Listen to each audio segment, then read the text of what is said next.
Hi, Michelle Seitz here. You're watching Book Formatting, Part 1, Setting the Styles. Here's the scenario. You have text for a book and you would like to format it and get it ready for publishing. Watch this and the subsequent videos to learn how to format the headers and footers for mirror margins, to create a table of contents, create new styles, chapter numbering, subtitles, as well as saving all of the formatting as a template for future use. While there are many parts to books, I am not here to teach you the different parts, but rather how to format a few of the parts so that you have a starting point. Publishing companies might have their own style guides or guidelines, so adjust the sections as necessary. I would also like to take this time to thank the brilliant author, Daria Ann DiGiovanni of Rightstream Publishing LLC, for writing the wonderful work of fiction of which I'm about to preview to you in excerpts. I would also like to credit Matt Margolis of Logotexture, who was responsible for the original formatting of Ms. DiGiovanni's book, Water Signs. While the formatting I am about to present to you is not the original formatting by Mr. Margolis, I am taking liberties to expand on formatting techniques to give you a sense of a different way in which to present your book formatting. To save this as a template will take preparation. It may take some time, but it will be well worth it in the end. Start by formatting the styles. You are not limited to the styles within the program. You can make your own custom styles and name them with a custom name. You will probably be able to utilize some of the styles native to Word as well. You can always change the characteristics of the style to your specifications, so take some time to think about what you want. Many of the elements of a book will have different font styles and sizes. You may have a half title page. You'll have a title page with the book's title, subtitle, author names, logos, and publisher. You will have a copyright page. You may have other sections such as a foreword, acknowledgement, prologue, etc. And don't forget about the header text. Decide ahead of time what font style and size you want for each of these elements. Can some of the elements have the same font style and size? Do you want it left justified, centered, right justified? Do you want the chapter number to be spelled out or an Arabic number? Do you want it all caps, initial caps, or even lowercase? Do you want it bold or no bold? And because you do not want a lot of hard returns in your document, you need to decide what spacing you want, as well as add it to your style and eliminate those unnecessary hard returns. These are the things you need to think about before starting. However, they can be tweaked as you go along. I will start with normal text, but you can start with your own style. This will be the baseline for text used for the main body of the book. Go to the Format tab and select Styles and Formatting. Select the normal style and click the down arrow in the right and select Modify.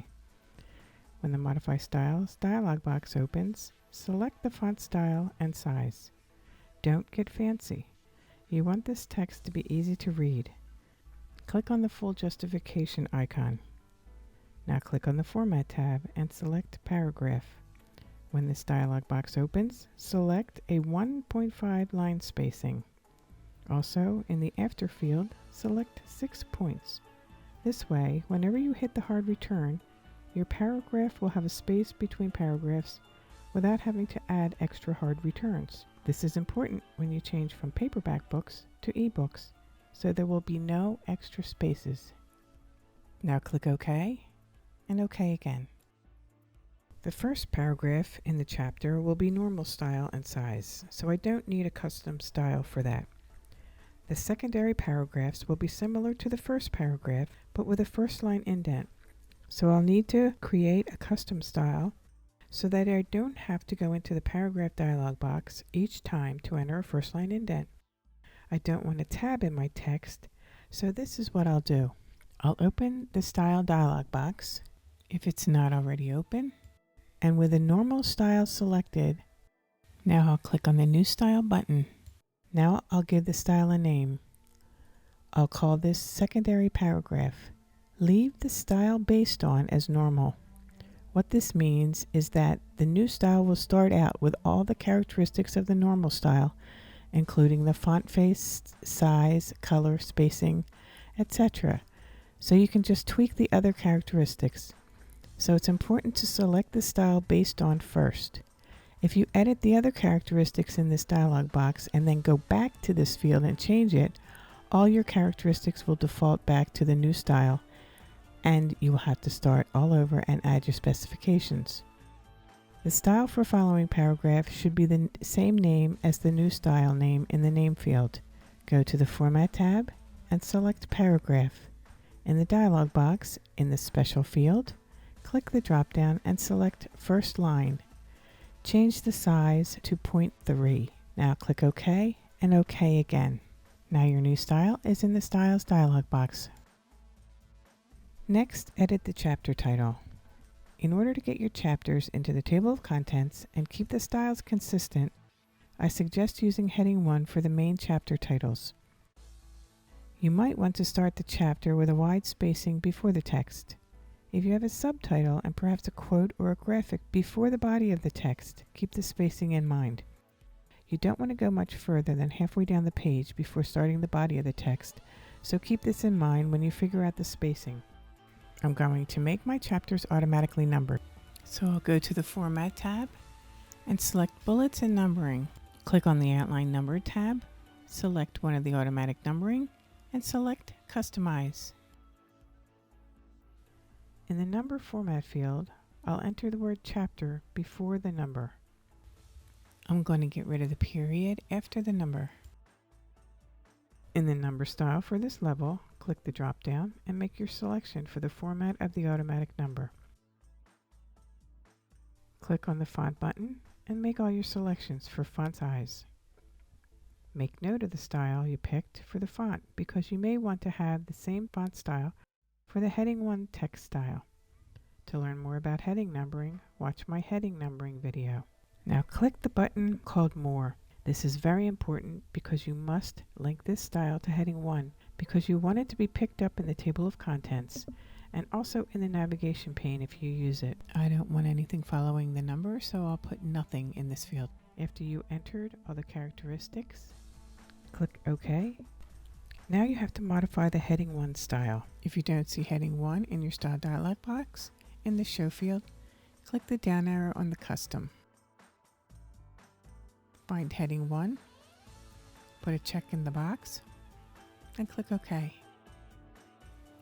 Now click on Heading 1, click the down arrow and select Modify.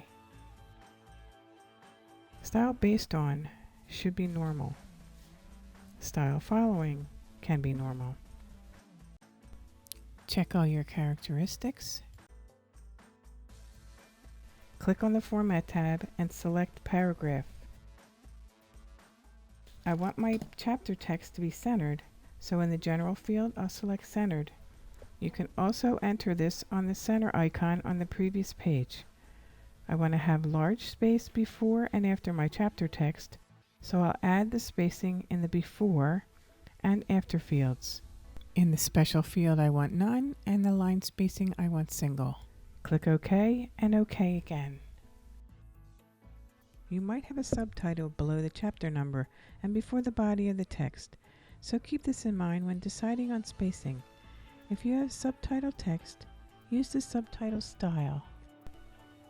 So again, to add it to your Styles dialog box, in the Show field, click on Custom, find Subtitle, click the box, and click OK. Click the down arrow and select Modify. And format the characteristics to your specifications.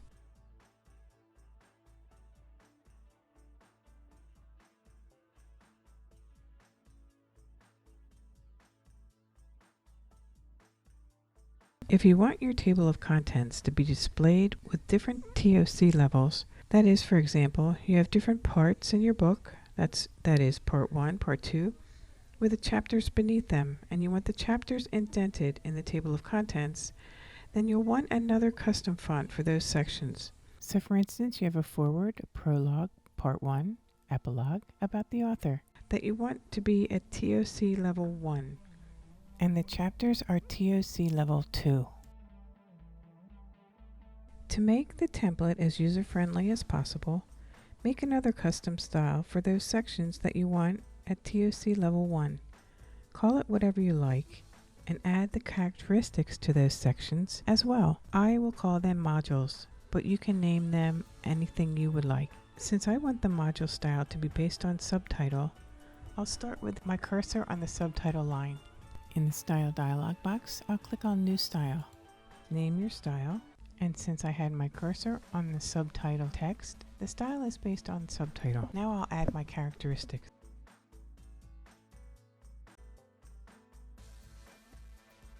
Now my module style is listed in my Styles dialog box.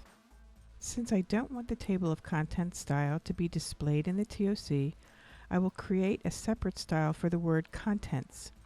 I want it to be exactly like the module style, so I'll place my cursor on the word, and in the Styles dialog box, I'll click on the word modules, and then click on the new style icon. I'll give my style a name, I'll check all the characteristics, and then I'll click OK. And now my new style is in the Styles dialog box. Now don't forget about the header text. When you click in the header and go into the Styles dialog box, you'll see Header in the Styles dialog box. Click the down arrow and select Modify. Add all your characteristics. If you want your text expanded in the header, as many authors do, while in the Modify Style dialog box, click on the Format button and click on Font. On the Character Spacing tab, click on Spacing and select Expanded. If you want to open up the spacing between the letters, click the up arrow in the By field and then click OK. Now finish adding all the custom styles in your template. I will add a cover title, a cover subtitle, and a cover author style. Now all of my custom styles are in my Styles dialog box. And that is the end of Part 1, Setting the Styles.